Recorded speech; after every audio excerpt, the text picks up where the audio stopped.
From the very first moment Mia stepped into the polished wooden floor of the dojo, she felt the weight of every stare. At only 11 years old, she looked smaller than the other kids, frail even with her oversized white GI sleeves nearly swallowing her tiny wrists. But behind her quiet eyes was a fire she had been carrying for years. This wasn't just another karate class for Mia.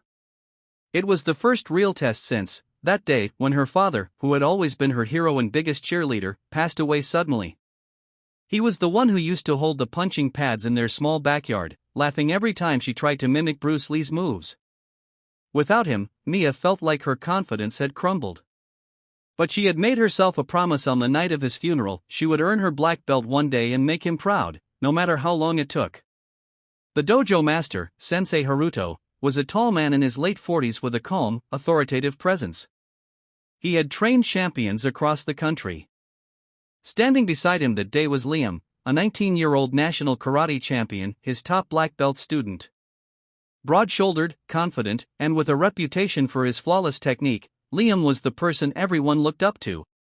Except, when Liam's eyes landed on Mia, his smile carried a flicker of amusement. "Sensei, is she even here for the same class?" he whispered, just loud enough for Mia to hear. Her cheeks burned, but she didn't say a word.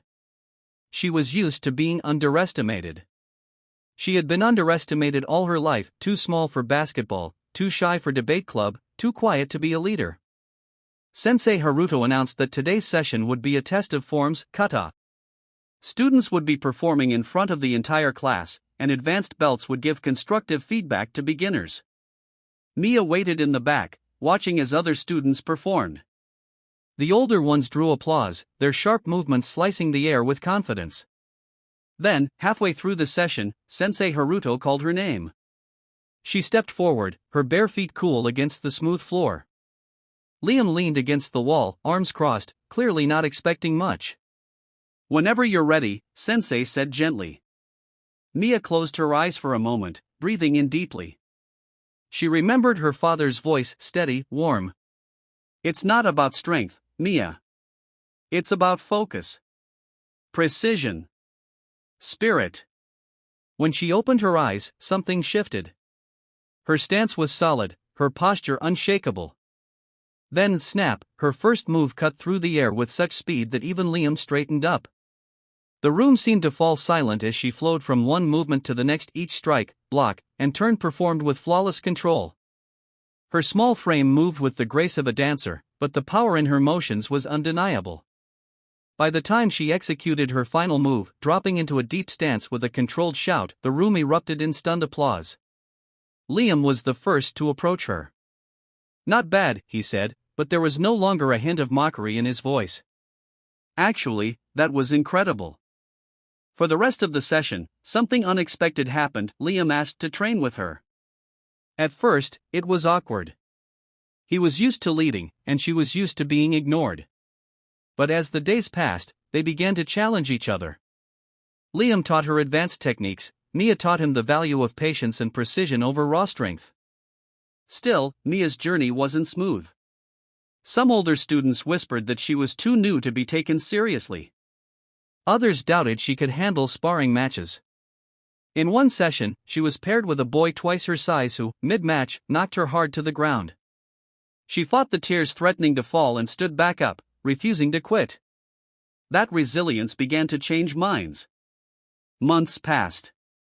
The dojo announced its annual public demonstration, a big event where students performed in front of families, guests, and visiting martial artists.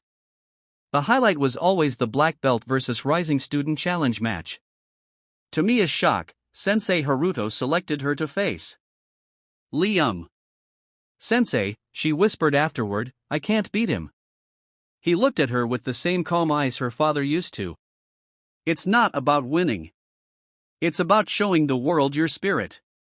The night of the event, the gym was packed. Lights glared down on the polished floor. Mia's heart pounded as she stepped into the ring, the crowd's murmurs buzzing in her ears. Liam stood across from her, giving her a small nod of respect. The match began. Liam attacked first, fast, controlled strikes that tested her reflexes.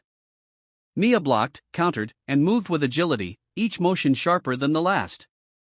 The crowd gasped as she executed a perfect spinning kick, barely missing his jaw but forcing him to step back. For minutes, they traded blows, neither giving in.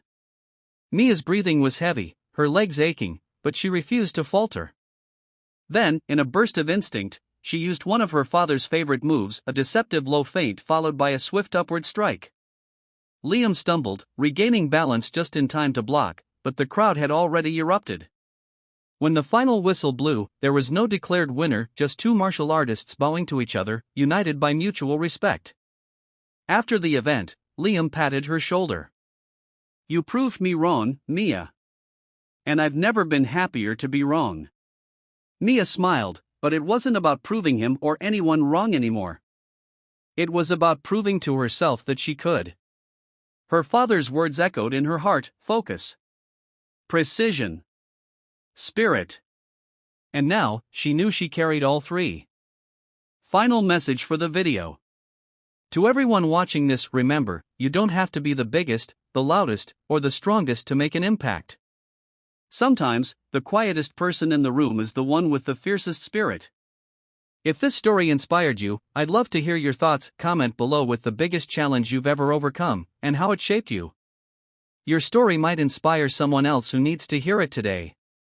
And if you believe in kindness, courage, and never underestimating anyone, subscribe to my channel. Be kind always for more stories that will touch your heart and lift your spirit.